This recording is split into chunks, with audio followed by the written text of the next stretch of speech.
be honest. So I'm only on Twitter, really, social media wise, but it's really just I'm a big basketball fan, Laker fan. Obviously, Trash. I know we are right now, actually. But yeah, it's like I'm checking my phone. What is the stats or what's the score? Because right now we're the bottom seed, so now I'm paying attention. Like, did the Pelicans lose? Did the Trailblazers lose? Like, I'm just so focused on that, and my girlfriend's always like, I'm right here, and then I'm like, I know, I just want to like check real quick. I'll put it down, and then she picks up her phone. But see, this is just my opinion. Instead of constantly checking it, you could check it later. Once every hour. You're gonna get the notification, right? Like if it's somebody you follow, you're gonna get the notification that says so and so had a triple double, so and so was traded here, so and so was whatever it is. That's Kyrie Irving to the Mavericks, fucking Westbrook. Worst trade ever. You know, it's just one of those things where like you're gonna get the updates no matter what. So you can either sit there and look at it as, well, I need it right now, or, all right, otherwise the Lakers have zero impact on your fucking life. I know we put a lot of emphasis on sports. Like, I'm a Cowboys fan. I put a lot of emphasis on sports, and they ruin my fucking life at least several times every single year. Oh, man, I love it. But ultimately, it doesn't affect you in any way. It has zero meaning on the quality of my life.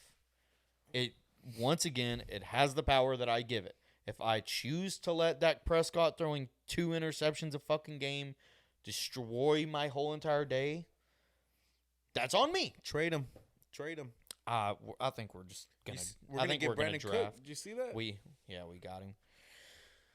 I don't know how I feel about that either with D-Hop out there. I think we just need a different quarterback. But you just got a drama queen over a dude who's a bona fide baller. Like, are we keeping Brandon Cooks? You know, he's 29 years old. How many more years does he have? Wide receivers have a better lifestyle. But he hasn't really played in the last.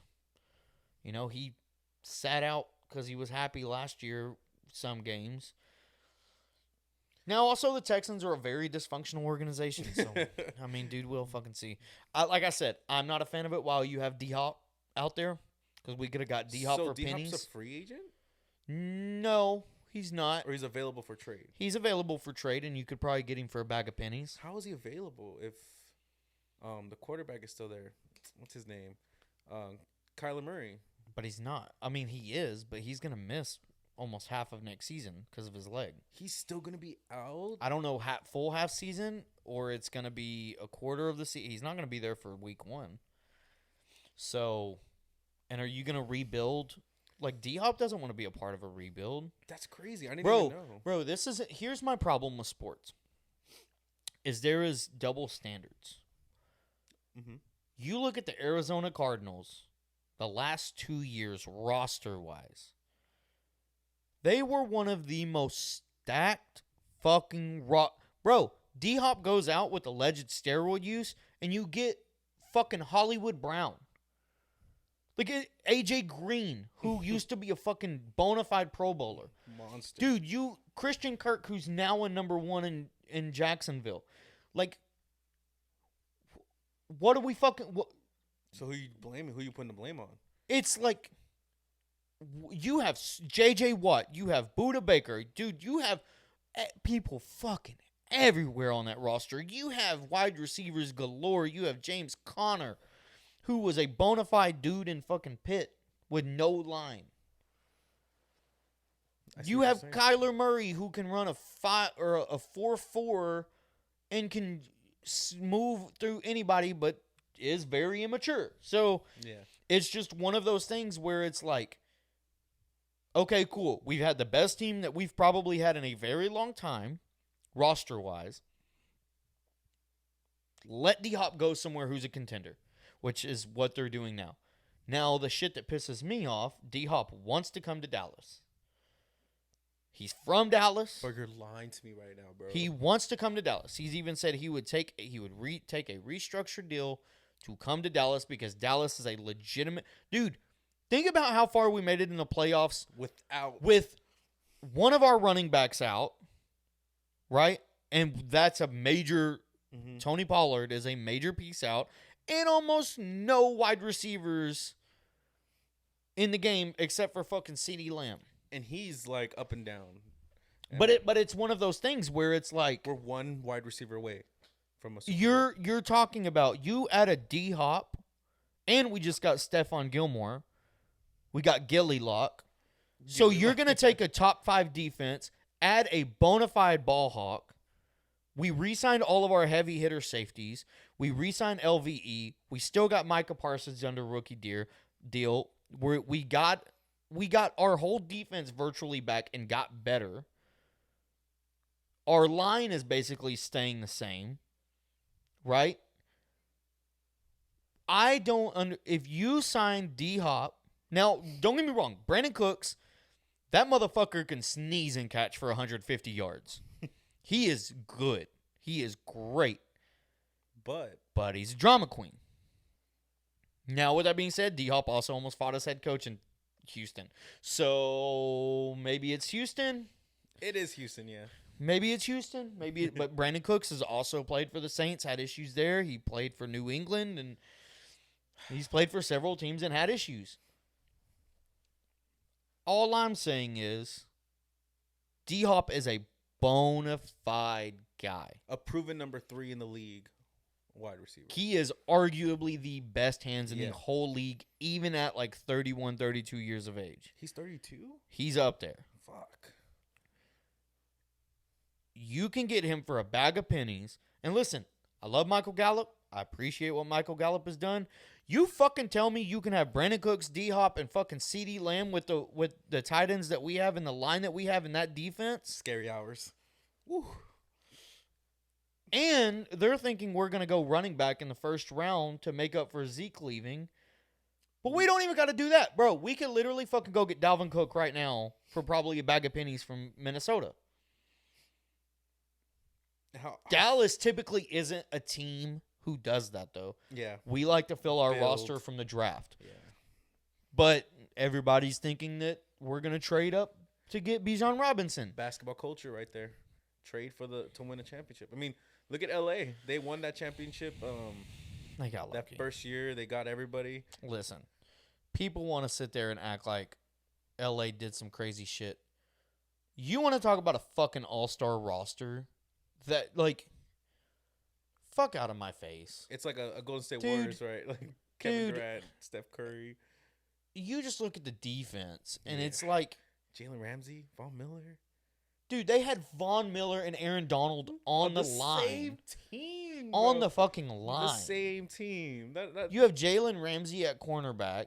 Then they sucked this year and they got Bobby Wagner. But then you get Matthew Stafford with an already ridiculous offense. Yeah. But they also got lucky. That's why I pay zero mind to how we are in the regular season. As long as we gain entry to the playoffs, that's all I give a fuck about. We could lose the last 5 games of the year if we have already clinched, and I personally don't care. Yeah, football's so different. Like you only get one game. You only get one game to play in the playoffs per round, of course. And anything can happen in that game. The best team can lose to the worst team just off of a bad day. When it happens. And I think because of the team that we have, it makes sense for us to go get a young quarterback in the draft because we're going to be able to get a Max Duggan, a Hendon Hooker, a guy who dropped in the draft because of the national championship or an injury or just whatever it may be. Hendon Hooker's like 6'6" and can run like a 4.4, 4.5 with a fucking cannon. People forget how and I had this argument with some of my friends, but I'm like, go look at the fucking tape. Hendon Hooker from Tennessee. That dude was an unequivocal Heisman winner through half of the fucking season in college. And what happened? Nobody hurt his leg. Got you. But nobody was even scratching his nutsack. Not Caleb, not Bryce, not CJ, none of them. Bryce Young's like the favorite right now, right? Amongst the quarterbacks. Yeah, because he's his problem is he's little. I don't think you're going to go wrong with CJ or Bryce. The problem with Bryce is you actually have to fit him into a scheme because of his size. But he played at Alabama. You know? Everybody looks good in Alabama, though. No, but I'm saying, like, he played at Alabama. He had a big line. He had a tall line. He played against big D linemen. He played against Georgia. Like, Georgia is a legitimate... They might as well be an NFL team with their size and stature. So it's like, he threw for 400 on them. Fuck. You know what I'm saying? So it's like... Now, is Georgia the same caliber as, like, a Von Miller in your face? Probably not. Probably not. I don't, you know. Damn near close, man. But not everybody's Von Miller. You know, you're going to have to deal with Von Miller. You're going to have to deal with the Michael Parsons. You're going to have to deal with the Fred Warner. You're going to have to deal with the Aaron Donald. Like, you're going to have... Every other week. You're going to have to deal with them. But he can get it done. I mean, he's smart. So he's someone who can play with, like, mid-tier receivers, or... He needs to have one top I don't tier. think anybody can play with mid-tier receivers anymore. Tom Brady? I don't. Tom Brady? Okay, but then you can When read is off all when his have wide they receivers. Listen, when have they won anything because of Tom Brady? Like, I understand he won a lot of championships. Wasn't just because of Tom Brady. It's because they only had to score 16 points to win the game. True, the defense is always, at least with the Patriots. Then you go to the Bucks. To stack team. Dude, Mike Evans was getting 1,500 yards with a dude who needed LASIK. You know? Like, but is Mike he had a loaded fucking team when he went over to Tampa. And Tampa's defense was playing lights out in the playoffs. So yeah, they were. This isn't hate on Tom Brady. Tom Brady was a crazy competitive guy, and he won a lot of close games. How many does he have without the leg of Adam Vinatieri? 2, 3? You know what I'm saying? Yeah. Now, ultimately, a win is a win. But, you know, you look at some stuff like that, and it's just... Can you give him at least the Atlanta game where he came back down 28-3? That seems like a game that he actually won himself. Quarterback position is the most important position. Now, listen, I'm not sitting there saying that you can't win. It's just very hard. People are sitting there touting Joe Burrow as the next guy. Look at his fucking receiving core, dude. Dude, you have Tyler Boyd, T. Higgins, Jamar Chase. What the fuck? Like, actually, what the fuck? Like, you go to Buffalo, you have Stephon Diggs, you have Gabe Davis. Like, those two guys right there are good as fuck. And, their number 3 kind of rotates, and they have a good tight end. You know, Patrick Mahomes. That's my boy. You know, now I do think if he doesn't have Kelsey, Travis Kelce fucking, you know. That dude's a beast. Travis Kelce does a fucking lot for that team. Beast. But I also said the same thing whenever Tyreek Hill left. And I was like, dude, I think they're going to fucking drop off. I thought, honestly. And they fucking didn't, and they won a championship. So then you could say they're at least, like, the common denominator there. Now, okay, but they still didn't have a bad team. Yeah. You know what I mean? Juju Smith-Schuster. Like Kelsey. Hold on. I've heard nothing but shit talked about Juju, man. They're like, dude, like you saw he was him, a great number 2. AJ Brown and him talking shit to each other. They're like, let's not act like you weren't, like, making TikToks or some shit like that. Like, okay, because he got a bad rap for TikToks. That has zero to fucking do with his skill. Juju still played good, and if you're in Kansas City, you don't have to be the number 1 guy. Kelsey's that guy. You just got to be a decent number 2, which is where Juju's good at. Listen, he just signed a 3-year deal with New England for like $30-something million, if I'm not mistaken. Juju? That's not Super Bowl catapulted his career. But you know, and he actually contributed in the playoffs. He did, yeah, and especially in the Super Bowl. So it's one of those things where, like, all right, you want to fucking hate on Juju? He just got a bag. So something's. Are you gonna look at the tape, or are you just gonna keep fucking running your mouth about him? Because, okay, however you want to think about it, guess who didn't post very many TikToks last year? Juju won a fucking championship. Now, is he going to be good in New England? They need a quarterback. New England's trash. Yeah. They don't know how to fucking set up a roster for fucking nothing. If it wasn't for their ability to make a defense, Bill Belichick. you know, Yeah. which I do give them that. Their defense, even this year, and this year I was sitting there saying, like, they ain't going to be very good. They were better than I thought. They were better than their fucking offense. So, I don't know. I mean, but there's a lot of question marks going around. It's like, what is San Fran going to do at QB? Right? They also lost a very good linebacker. Now, they still have all the talent in the world. Lamar might go to San Fran. That'd be insane. No, they're not going to fucking do that. They have too much money tied up. They don't have enough money to give Lamar. Well, they have too much money tied up in draft picks, you know? So they have to give out draft picks to kind of get off of that money? Well, so there's two ways you could look at it.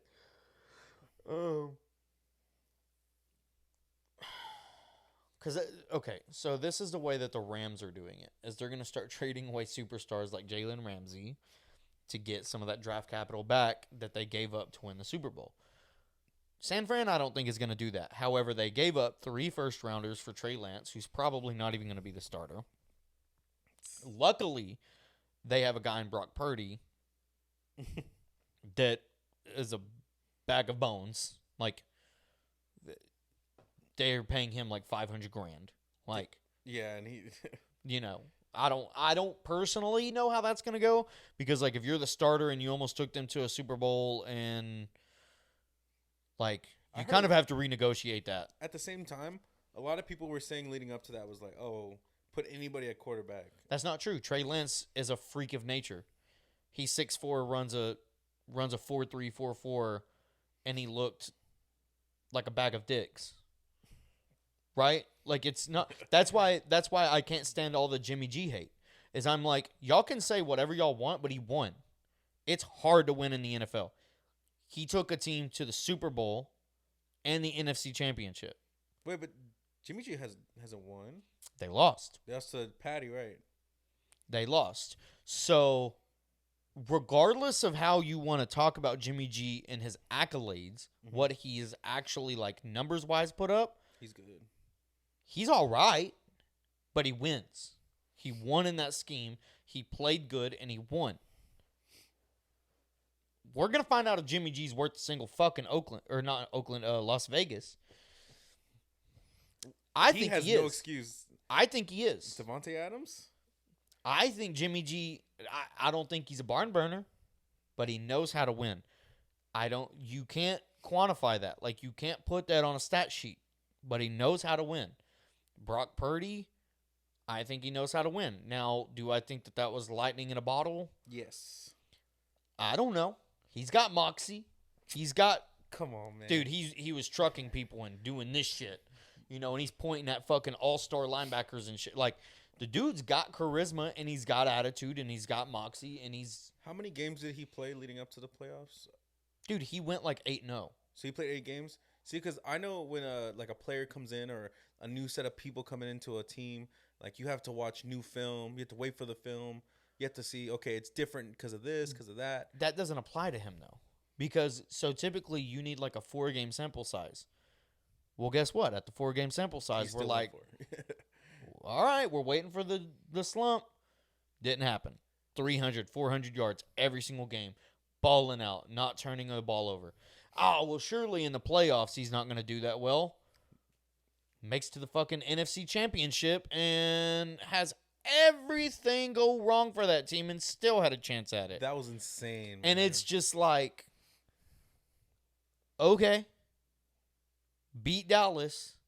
Now, I still do believe, I think Dallas could have, we were really close to that game with missing half of our running back 3/4 of our running back production and several other pieces. Dak needs a good running back to even be able to be his best self. I just think Dak is done.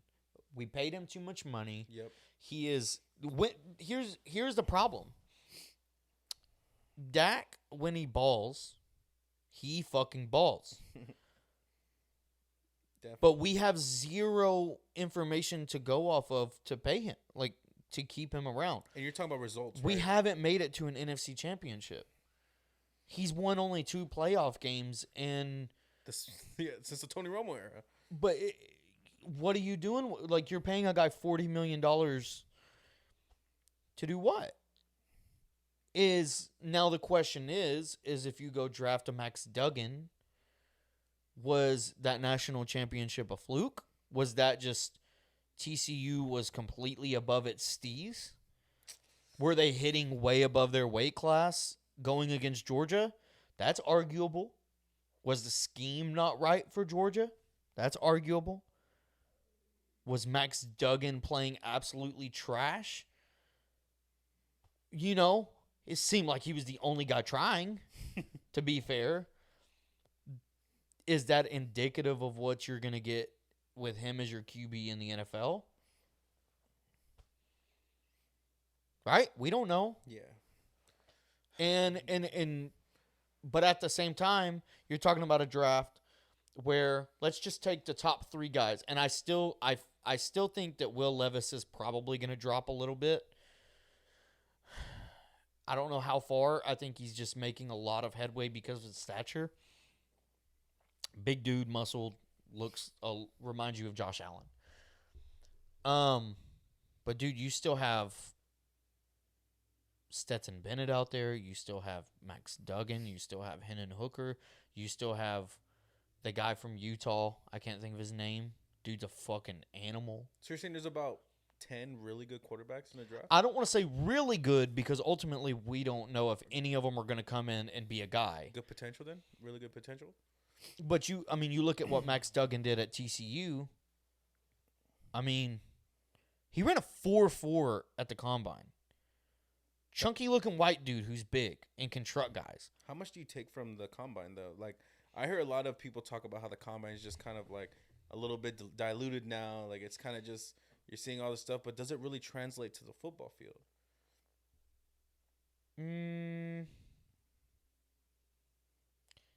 Here's the way I see it. A 4.4 is a 4.4. It's fast. It's fucking fast. Right? Like, if you're a QB and in this modern NFL, you need to be able to escape the pocket. You need to be able to extend plays. You need to be creative. Look at Patrick Mahomes. I don't think Patrick Mahomes runs a 4.4, but he's quicker than what you would He's think awkward, he I is. think it is. But you need a guy that can do all of this extra. That's the scheme now. Especially with a good running game, you add a guy who can run a 4.4 and is a big lump.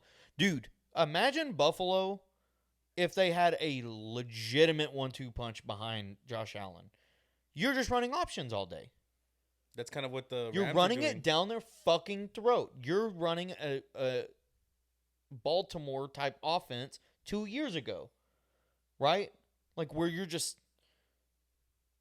beating the fuck out of them constantly. Did you remember when the Rams were doing that with Jared Goff and Gurley? Remember, like, it was just like a all T like. But that's not even fair because you just said Jared Goff. Now imagine if it was Todd Gurley and Lamar Jackson or a Michael Vick or dude, name any other fucking guy, Josh Allen.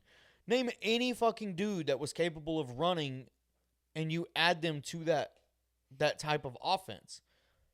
It's crazy, which is why San Fran, I personally think they got Trey Lance. Trey Lance was big to take the hits. He had a rocket. They could develop the arm, and they knew he could run. Problem is, I don't think he's developing the way they thought he was going to develop. And health, right? Health. Well, I don't want to say health because he broke his fucking leg. But I mean, like, what player is going to come back from that and be even remotely close right away? In his style of play, I don't know. Exactly. I really don't know. Because that is, I mean, it took Dak 2-3 years to even feel comfortable for him to really start running. And I mean, this year he looked normal again. But it is one of those situations where I don't know. I think the combine is very indicative of athleticism. and capability. But that's really you get to see a dude's form. You get to see his anticipation on throws. You get to see his athleticism. Is he capable of running? Is he capable of throwing? Now, there's some that I think is fucking dumb, like cornerbacks. What is the combine doing? I do need to know his lateral speed. I do need to know his 40. I do need to know his vertical. I do need to know little things like that. Everything else, it's like, how the fuck is any of this going to tell me if the dude could cover D-Hop? How is he going to cover a dude who's 6 inches taller than him and can run a 4.3? fuck. Right? Like, a combine's not telling me that. Tape is going to tell me that. Running backs, you really don't know, because it's like, if I put him in the fucking B gap, is he going to slow down? Is he going to juke out of it? Is he going to spin? Is he going to run through it? Yeah. What, is he anticipating a rush? Like, what is he going to do? It's so different, yeah. You can't do that at a combine. The other thing is, too, is you can't determine that at a combine. How is he going to hold up to an Aaron Donald nipping at his heels for 60 minutes? Right? Like, a 380-pound D tackle landing on him. I mean, we can have thoughts, right? We were right on Zeke Elliott. We rode the fuck out of him for the first 2-3 years, and that motherfucker came in, regardless of how it ended, it started out fantastic. I agree. He was insane. It was amazing to watch him play. He was hurdling people. He was fast. Like, just people forget. Yeah. It's short-lived. People forget. People who are talking shit about Zeke really forgot how 2016 and 2017 went. He led the NFL. It should have been 3 seasons if he wouldn't have had to sit out for 6 games. He almost broke the record, too. So, dude, he's probably a Hall of Famer after 7 years. I hope somebody picks him up, and hopefully he wins something. I don't care if it's a number 2, something. I just listen. I didn't want us to get rid of him, but I think it showed what mode we're in.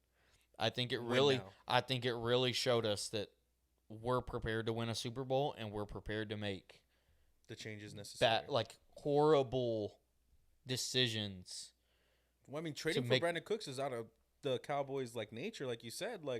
I don't know if it's against. We're trying to get him last year, but the Texans didn't know how it was going to be. Right? They didn't really know. They didn't want to get rid of him. They didn't really know what was going. Now, Texans also got a brand new coach. I think they got a brand new GM. So, yeah, it is in their best interest. And honestly, we didn't really do the deal for Brandon Cooks. I don't know if you know it. Nope. Fill me in. We're giving him a 2023 5th-round pick, 2024 6th-round pick. Texans are paying $6 million of his $18 million contract, so we're only going to pay him $12 million next year. Wow. For a arguably great 1B second receiver who could, dude, he played 13 games, and I think he had 66 receptions and almost he was at 700 yards. Wow. So and that's with that's all we need. But that's with a shitty QB. So if you have a decent year and he even gives us 800, 900 yards, CD puts up the same year, that's the difference. Exactly. So I watch a lot of Shannon Sharp and Skip Bayless, and one of the things they're annoying as fuck to me. They're so heavy on antics. They're very dramatic. I still especially Skip. Skip will fall down on his sword so many fucking times and change. Hater, yeah. He will change his fucking opinion on shit, and I'm like, so you just don't stand on any of the shit that you, bro. He will go from day to day. His hate on Luka Doncic, I'm like, I don't. Where's it from? How can you not? How can you hate on Luka Doncic? He picks apart his free throw shoot. That's how bad. Dude, and he's his shooting percentage isn't that good. And I'm like, he took his team to the Western Conference Championship with who? With who? Tim Hardaway Jr.? With fucking who? Dorian Finney-Smith? He beat teams that had triplets.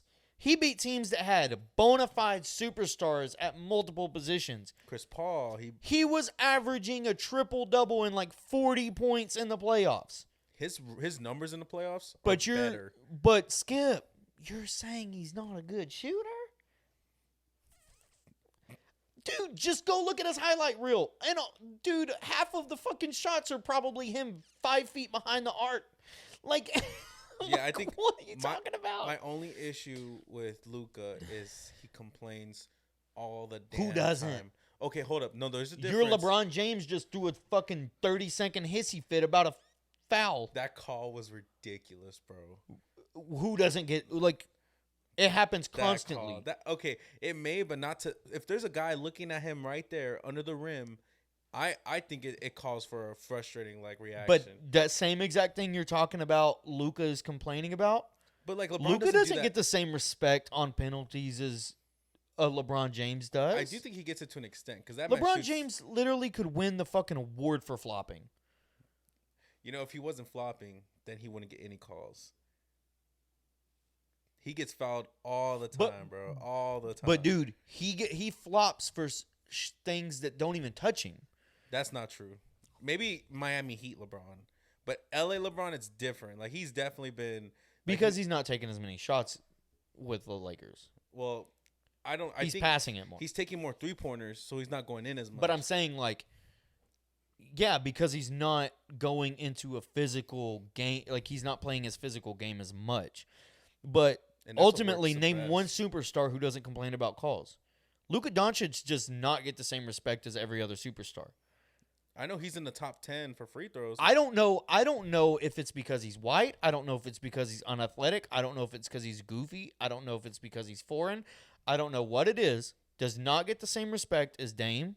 Doesn't get the same respect as Westbrook. Doesn't get earlier Westbrook. Okay, I was like, not about now. We'll send him to the free throw Doesn't line. get the same respect as, Jokic. Doesn't get the same respect as KD. Doesn't get the same respect as Joel Embiid. Doesn't get the same respect as doesn't get the same respect as everybody else. Giannis Antetokounmpo is so much more physically capable than Luka Doncic, and will get every single call, even though he starts the fucking drive. False.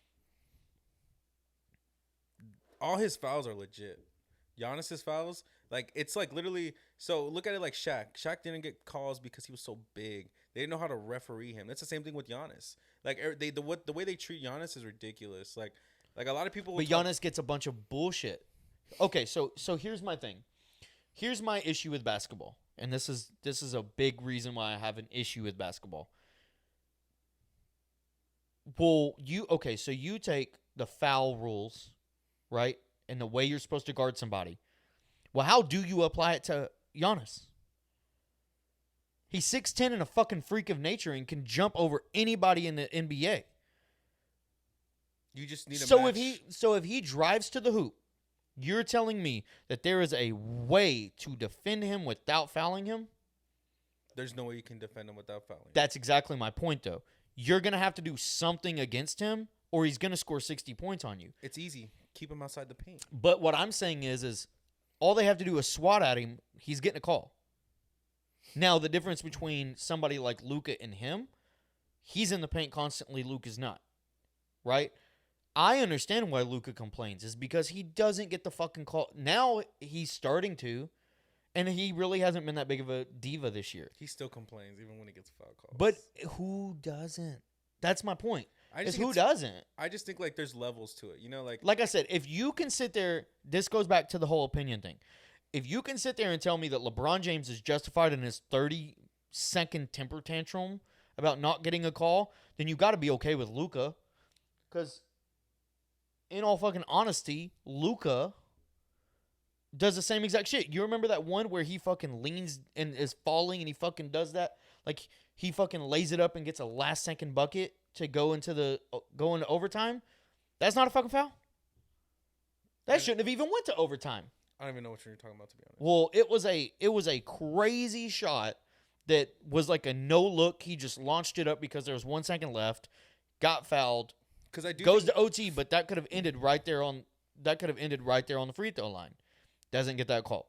That's a lot of my issue. But that's a similar play as to what LeBron James is sitting there freaking the fuck out about and beating on the ground and doing all this extra shit. And it's like, my response to that would be is there's a difference between a foul like mid-game, second quarter, third quarter, first quarter, then like we're talking the last 5 seconds, and you miss a really, really bad call. And that's where like LeBron was pissed. Like Luka's complaining about a foul call in the first quarter, the second quarter, the third quarter, and the fourth quarter. And it's like he's staying back on defense, complaining to the ref while they're running down, layup.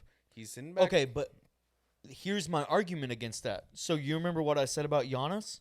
Mm-hmm. Well, even though Luka doesn't play as physically, Luka plays a very slow form of basketball.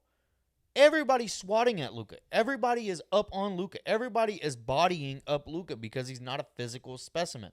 Now, most of his shots are contested. Most of his shots are probably swatted at. Most of his shots, in reality, are probably he's getting fouled on because of the way that he plays. That very slow Euro step type of just slow and lumbering and whatever it is. He's getting swatted at. I understand why he fucking complains about it because, like I said, every other person's getting those calls. I would say Joel Embiid's the worst. Every single superstar is getting those calls. No, dude, Luka Doncic is arguably the best NBA player in the whole NBA. When you take how you feel about him being white, him being from another country, him whatever it is, you just look at statistically. For me, color doesn't matter. It's defense. But that's a big part. I don't care. That does play a role in it, right? Which is why Giannis is Giannis. This is why Jokic is Jokic. That's why, right? Like that's why Kawhi Leonard was held in such high regards for a long time. Because his defense, yeah. Now the caveat to that is when you're almost averaging a triple-double, does defense matter? I kind of don't give a fuck. I really don't. When you're putting up 45 and your second best player is Kyrie Irving, and you're still putting up 45, dude, Luka Doncic set an NBA record this year for points, assists, and blocks in a game, and rebounds. I remember that. I think he dropped 60, right? 60. Dude, 60 with the triple-double. Yeah, that's insane. That's including assists. That is berserk. That is bonkers. You cannot tell me everything that Luka does, because it's not like Luka's just dropping 40 and then some. He's dropping 40 with 9 assists and 8 rebounds, and he's dropping. He almost always every single game has a double-double, and with no help. Now he has a little bit. But honestly, I don't think I would consider Kyrie like the help, honestly, because Kyrie's one player and his abilities don't really. Like, it's like LeBron and Kyrie. That was a really good mixture. But, like, now Kyrie doesn't know if he wants to be one, doesn't know if he wants to be two. At least with LeBron, It was like. The issue I have with what Dallas did was they ignored a very big flaw. The center position. A big guy. Yep. A big physical guy. We tried it with Boban. But don't they have JaVale?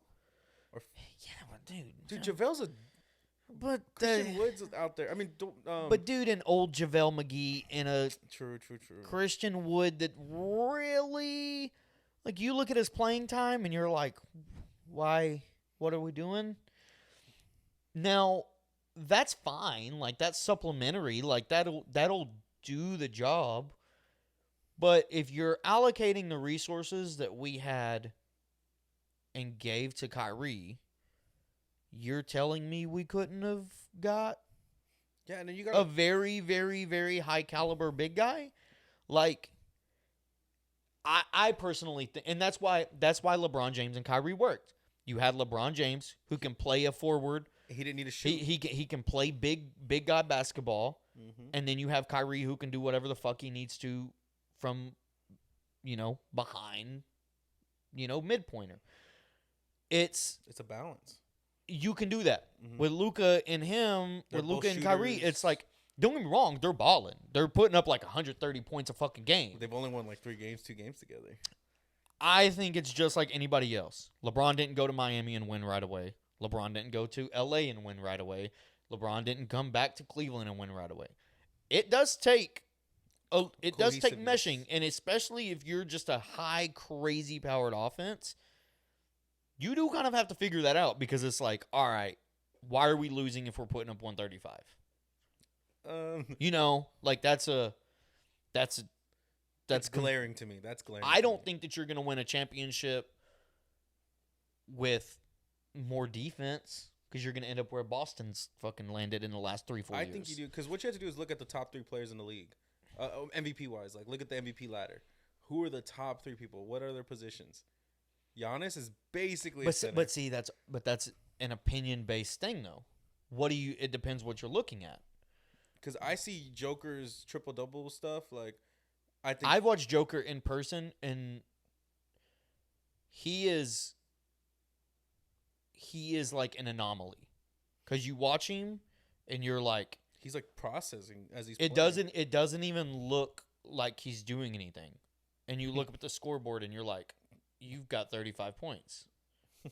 What? It's all inside bucket. He's just slow. He's a very similar player to Doncic. He's just big. And no defense, yeah. But it just depends what you're looking at. And if I was to give a second person, I really think 1 and 2 is between Luka and Jokic. For the best players in the league? Yes. Gosh, I disagree with that so hard. I don't. Giannis has won, and Giannis has balled. But you're just going to ignore the pieces around him that stayed there and been there and has been all-stars?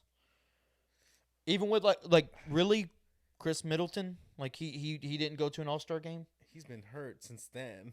Like, But that championship, who was the one who fucking started letting them go from the fucking three-point line? Yeah, but Giannis dropped a 50 in the finals. Like, that's okay. But Luka hasn't done that. Luka was averaging 42 points in the playoffs. But where did that's average? That's not just him though. That didn't get him to the final. With who though? Okay, that's fair. Yeah, that's with fair. who? That's true. I stand by that. You're saying Chris Middleton isn't better than name any of the fucking people. This year excluded because Kyrie is a big name. I would say excluding this year, you're looking at like comparing the two teams. It's Giannis, Luka, Chris Middleton, then it's Drew Holiday. I think you got Drew Holiday's good too. Yeah, I think he's great. You know what I'm saying? Defense. So, offense. but when you're looking at the Bucks, you have a lot of very solid complementary pieces. There is, yeah. At Dallas, you just didn't have it. Like it was like when we would trade for guys, it's like, they could be all right. Are you a Dallas fan? I am a Dallas fan. Mavericks, okay, that's but for me, if like I said, if you take your fucking feelings out of it and you just look at stats, because once again, people say Luka doesn't play defense. Well, he's getting fucking rebounds and he's getting steals. So, like, he might not be playing traditional defense, locking them down, but he's doing enough. He also doesn't need to play fucking defense when he's playing 37 minutes out of a game and he's averaging 30-something points a game. He's leading the NBA in points. He's like number 2 in assists. He's like 3 or 4 or 5 or whatever in rebounds. And he's a shooting guard. / small forward. He's huge. He's like 6'10". Yeah, he's like 6'10". 6'10", 6'9". But, So he should be getting when you're boards. comparing him to somebody like Giannis, who's not the top of... He might be the top of one of those, but he's not on the list of all 3 of those. You can make the same argument for Jokic. Jokic is playing lights out. He's won the MVP twice. He is playing crazy good basketball, but he's overlooked because he's in Denver. He's 1-6 right now in the last 7 games as well. But what is he for the fucking year? I mean, they're very close to losing that first seed right now. You just listen to what you just said. Because they're the first seed in the West. But the West, everybody knows the West right now is like... But listen to what you just said. Your argument against Jokic is a team... is they're about to possibly fall behind in the first seed in the West. The West is hard as fuck. The West is hard. Really? Bro, I promise. I'm serious. I'm dead serious. I think the East really? is better. Look at the top 5 teams in the league. it's 3 East teams on top, then it's 1 West team, and then it's another East team. The West is by far, in totality, better. Now, if you're arguing records, superpower to superpower, like which the best team versus the best team, all right, that's comparable. But in totality, 1st through 8 seed, West is by far better. You'll get to about the 3rd or 4th seed in the East, and you're just like, all right, this fucking drops. Yeah, true. That's true. Yeah, this drops horribly. Because who's thinking the Bulls are going to do anything? Who's thinking the Hawks are going to do anything? It's probably going to be, I think it's probably going to be Boston if Philly can keep it up, but who knows? Joel's nasty. Honestly, Brooklyn, if old boy keeps fucking throwing up those points. Brooklyn looks good, honestly. But in the playoffs, who's going to beat Boston in the East? They almost lost to the Bucks with just Giannis. Giannis didn't have Chris Middleton at all last year in the playoffs, and he almost beat Boston without Chris Middleton. Now he's back. I think it's going to be Bucks or Philly. I don't know. Bucks are definitely up there in that category, and so is Philly. I think I don't really put Philly up there only because James Harden. You don't know what the fuck you're getting. Joel Embiid has been balling the fuck out, but then sometimes it's A1, sometimes it's not, sometimes it's just they look unbeatable, and then they just lose by 20. Boston is just consistent. Boston is just, you know what you're getting. They're gonna play good defense. They're gonna light it up. Dude, they just lost to the Jazz yesterday. They lost to the Spurs. They lost to the Rockets. Like, they've lost to so many terrible teams. But it's the NBA. The Lakers haven't lost to shitty teams. We haven't had a healthy team, so I won't speak on that. But the Spurs, really? Like, who does the Spurs got? We beat them all 4 times, so I don't know. The Spurs ain't got one. The Spurs are trash, bro. But they're but it's one of those it is one of those things where like okay, if you were to tell me Giannis is the best in the league, I can see where you're coming from. I don't think he has the stats to back it up. I just don't think anybody can beat him one-on-one, and that's how I see the best player. But I don't think that's a fair argument because it's just like who could beat Shaq one-on-one. At that time, probably nobody. But you're comparing somebody who's a freak of nature athlete to somebody like other stuff on a team sport. Like, the reason why I could say that I don't know how many people could beat Giannis one-on-one is because his prowess in the paint. But do you think Giannis is going to be like, dude, think about what Luka Doncic has done. Let's just take all the crazy shit aside. He made the Clippers look fucking stupid. Paul George, Kawhi Leonard, all of these guys that are supposed to be lockdown defenders put up 35, 40 points on him. Didn't matter who's on him. These guys that are supposed to be A1 defenders, it don't fucking matter. That was fun to watch. It don't fucking matter. 2020. It doesn't matter. Yeah, it was awesome. Right? They go against they go against the Suns last year. That was insane. I thought they were going to go to 7. Right? They go against the Suns last year with who? With fucking who? You're talking Chris Paul, Devin Booker, whatever the DeAndre fucking Ayton. Dude, Jay Crowder. You're looking at that fucking roster versus Dallas? At that time, they were at the playoff. They were in the finals, a year ago? A year before that or 2 years before that? But you know what I'm saying? So whenever I look at Doncic, I take everything else aside. I see how and I'm like, you know what? I've watched him against the best. Mm-hmm. With the team that they're not doubling anybody else. They can allocate every single person just to Doncic. Still putting up 40. Still getting 10 rebounds. Still throwing up assists. Forgot Mikal Bridges was on the team at the time, too. Still, all of this shit, all of these things that Luka has done by himself against guys that are arguably the best, I think that it would be hard-pressed to find anybody else who can do that, necessarily doing the same thing that he's done. Jokic you might be able to make the same argument, but it depends on how much you want to give Murray. Is Murray He is. You know what I mean? He is. But he's not healthy. Exactly, and that's why they're so, losing again. But so you know what I'm saying? So like, there's apples. Giannis takes a dip too whenever he doesn't have his full crew. They're still doing good. But it is a team sport. You're talking about you're losing a guy in the starting lineup with Luka. I don't think he really gives a single fuck who's around him because he's just like Luka gonna Luka. And that might be the downfall of this year at least because Kyrie. I feel like Kyrie right now doesn't know how to really approach this because it's like everybody's gonna think I'm the reason. Everybody's gonna think I'm problematic. What do I do? I'm sure Kyrie's confused because he doesn't know how to approach the situation. But that's why we're having a hiccup. Exactly. We're turning it around. We're starting to win some games, but at first, yeah, it is a weird. Yeah.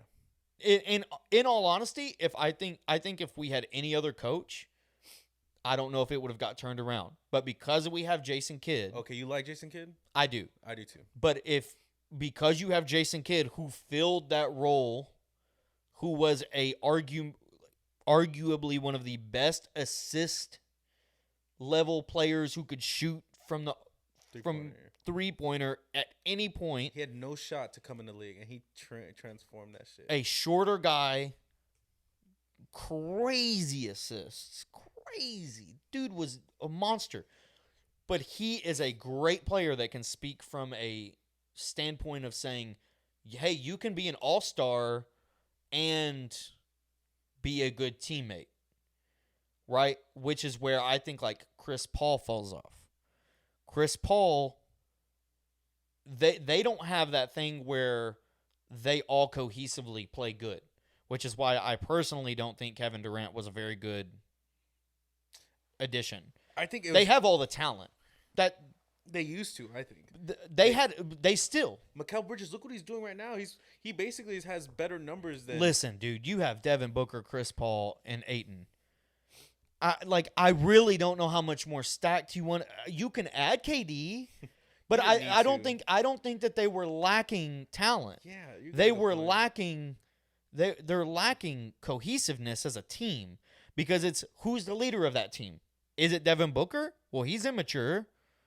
Well, it's not Chris Paul. Is it Ayton? Because they keep talking about trading him. And him and the coach have gotten into it on the bench. Which they're talking about his production, but I'm like, but he's a shutdown defender. So it's like, well, how much weight do you want to put on one trade over the other? And then you have Chris Paul, which you don't fucking know if he's going to put up 30 or be completely unplayable, invisible. So, and I think that's the one thing that is KD the fucking solution? I don't know. He definitely takes the weight off of like relying on Chris Paul to drop 30 some nights, relying on DeAndre Ayton to be. I think we put too much emphasis on what KD is. I think KD. I don't think. Listen, KD by himself. I think he is probably the one of the best to ever play the game. As a teammate, we have seen it over and over and over and over again, with the exception of probably one of the best coached teams with Golden State. He has failed. Think about how he started his fucking career, dude. Think about when he was with Oklahoma. You're telling me that in hindsight, they should have won multiple championships.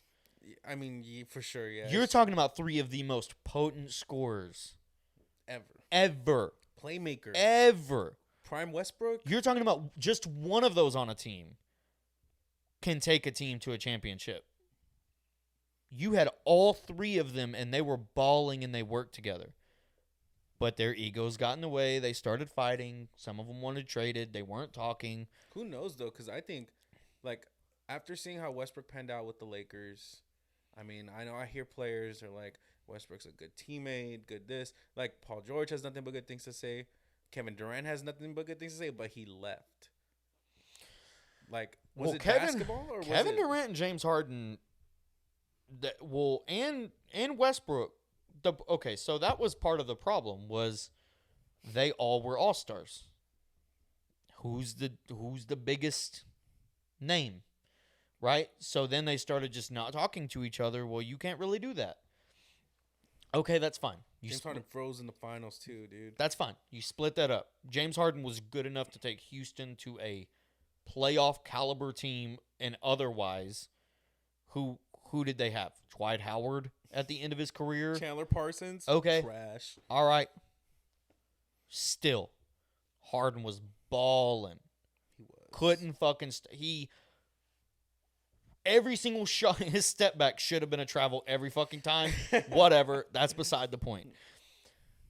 Westbrook goes off and does his thing. Kevin Durant does his thing. You're telling me with the roster that he had in Brooklyn, granted, they weren't all healthy. Every year, yeah. And Steve Nash was way above his steez in coaching. The talent alone on that team, they should have, and in the East, they should have been those fucking guys, and they just weren't. People talk about Kevin Durant like he is just this barn burner. Well, was he? What? Like, honestly, was he? He wasn't in Brooklyn. He was great in Golden State. Well, when you have to allocate 2 fucking outside perimeter players for Steph Curry and Klay Thompson, of course. What do you think he's gonna fucking do? Yeah, exactly. You know, like what are you gonna? That team should never have even happened. Like, honestly, I don't think KD is the answer. I don't think KD will be the answer, and I think fundamentally the Suns will choke just like they almost always choke. Mm-hmm. And they can, even when they were in the finals, they had more talent, but they went against the Bucks, right? And Giannis, even with like 2 or 3 shitty games, still made them look stupid. I think he had 1 or 2. Yeah, he didn't have like. He had some games where he fucking fell off. I feel like Giannis was like insane those games. Like, but the games he was on, Giannis, you couldn't do nothing to him. And those 2 might have been the games that they lost because they did win in 6. So it was just like one of those things where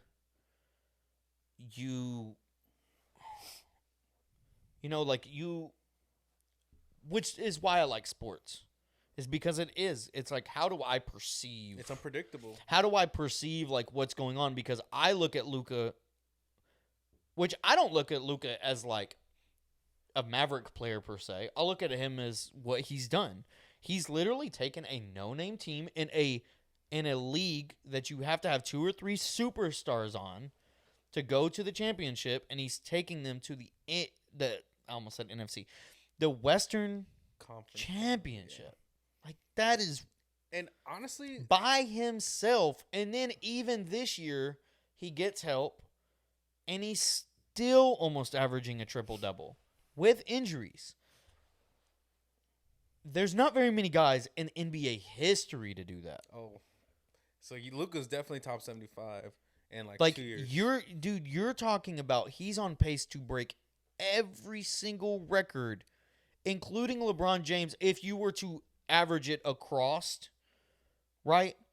I don't think he's going to play the length of LeBron James. He's even said he has no plans to play as long as LeBron James. But he just needs to score more. But he is, dude, he is so much ahead of LeBron James, Michael Jordan, and all these other guys at that age, at the beginning of his career. Mm-hmm, I agree. It is not even close. You're talking about he's already in the top 25 category already, just statistically. So let's just say he plays 10 years till he's 30. Dude, he's still getting better. I'm about to say he's going to be insane. He's still getting better. To me, the only thing, and I know this is injury. I don't even think it's injury. Even with injury, he's not out that long. He's probably missing as many games on injury as others are resting.